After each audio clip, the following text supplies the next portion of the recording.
अब मैं यमुनानगर की बात करूंगा, जहां पर धनोरा क्षेत्र में हरिपुर खोल उफान पर है। मैं तस्वीरें भी आपको दिखाऊंगा। हिमाचल प्रदेश के पहाड़ी इलाके पर बादल फटने के बाद अचानक से पानी का बहाव बढ़ गया, जिसका असर अब हरियाणा तक देखने को मिल रहा है। नदी का पानी रणजीतपुर को हिमाचल से जोड़ने वाले पुल तक पहुंच गया है। तेज धारा के साथ बह रही है। हरिपुर खोल ने धनोरा और आसपास के गांव में मुश्किलें बढ़ा दी है। मैदानी इलाकों से होकर गुजरने वाली ये नदी अब खतरे का सबब बन गई है। लगातार बढ़ते पानी से रणजीतपुर पुल पूरी तरह से डूब चुका है। ग्रामीणों का कहना है कि अगर बहाव इस तरह से तेज बहता रहा, पुल टूट सकता है, संपर्क मार्ग पूरी तरह से बाधित हो सकता है। तो ये चिंताएं लगातार बढ़ी हुई है। तस्वीरों के माध्यम से आप देख सकते हैं कि हालात क्या बन रहे हैं। पहाड़ी इलाकों पर हो रही बारिश का साइड इफेक्ट मैदानी इलाकों में अब दिखने लगा है। अगस्त का महीना ये कह सकते हैं कि ज्यादा मुश्किलों भरा हो रहा है। मानसून के लिहाज से विदाई मानसून की होने वाली, लेकिन उससे पहले रुला रहा है मानसून। ये साफ तौर पर देखा जा रहा है। खासकर पहाड़ी इलाकों पर आप देखिए, लोग बेघर हो रहे हैं। नुकसान करोड़ों का हो रहा है। हजारों करोड़ का नुकसान हिमाचल प्रदेश को झेलना पड़ा है। लेकिन यमुनानगर में स्थिति क्या है? क्या यहाँ पर एक तरह से हरियाणा में बाढ़ की एंट्री हो रही है? सवाल है। हमारे साथ रजनी सोनी जुड़ चुके हैं, हमारे संवाददाता। बातचीत करते हैं। रजनी, ये जो तस्वीर हम देख पा रहे हैं, ये चिंता वाली तस्वीरें, इसका क्या असर हो सकता है? मैं आपसे जानना चाहता हूं, और किन इलाकों पर असर हो सकता है? एक पुल हम देख रहे हैं, पुल के ऊपर से पानी बह रहा है। देखिए कमल, बताना चाहूंगी कि जब भी बरसात ज्यादा होती है, पहाड़ों में बरसात ज्यादा होती है, तो उसका असर मैदानी इलाकों में देखने को मिलता है। और खासकर यमुनानगर में इसका असर जरूर देखने को मिलता है, क्योंकि यमुनानगर जो जिला है वो पहाड़ों से सटा हुआ है।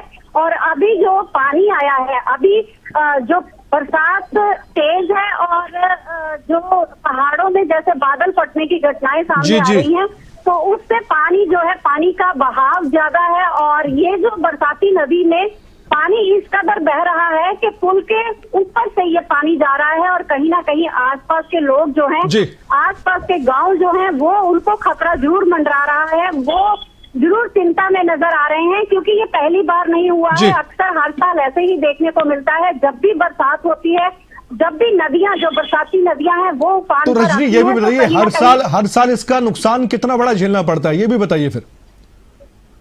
देखिए, यमुनानगर के अगर मैं हथनीकुंड बैराज की अगर आपको बात बताऊं, तो जब भी यहाँ फ्लड आता है तो उसका असर जो है काफी ज्यादा गांव में देखने को मिलता है। लोगों की फसलें तबाह हो जाती हैं, लोगों के घरों में पानी जाता है, और उससे काफी जो नुकसान है वो देखा जा सकता है। और इस बार जो अभी पहली बार ऐसा पानी देखने को मिल रहा है। नदियां जो है, बरसाती नदियां उफान पर हैं, और कहीं ना कहीं लोग जरूर चिंता में नजर आ रहे हैं। क्योंकि अगर मैं पिछले साल की आपको बात बताऊं, तो आधा दर्जन गांव ऐसे थे यमुनानगर जिले के जो काफी तबाह हुए थे। लोगों का काफी भारी नुकसान हुआ था, इसलिए लोग जो है वो काफी चिंता में नजर आ रहे हैं। हालांकि प्रशासन ने एडवाइजरी जरूर जारी कर दी है कि कोई भी बरसाती नदियों के आसपास ना जाए। जितने भी आसपास के गांव हैं वहां ना जाए।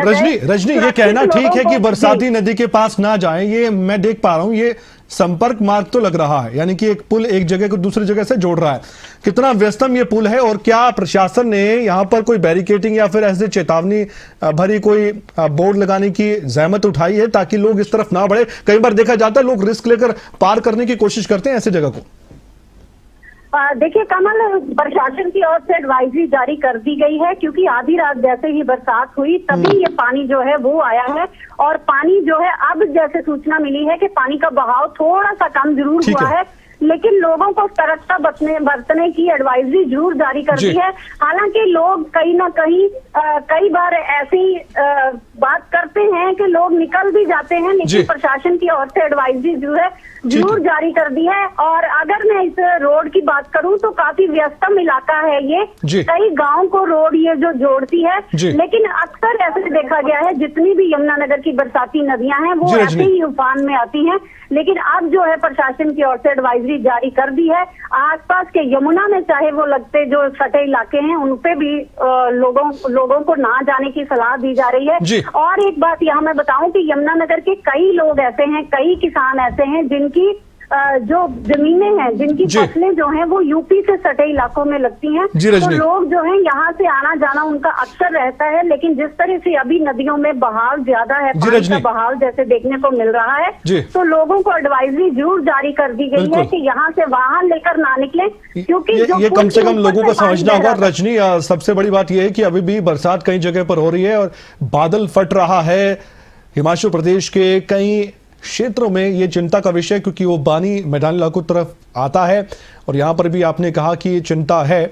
अब एक तो ये कहावत है कि सब्र का बांध टूट रहा है, अभी यहाँ पर एक कहावत है कि ये सब्र का जो पुल है ये ना टूट जाए, इसलिए ये नदी सब्र करे, यही हम प्रार्थना करते हैं ताकि यहाँ के लोगों को नुकसान ना पहुंचे। शुक्रिया जानकारी दी रजनी आपने इस खबर पर।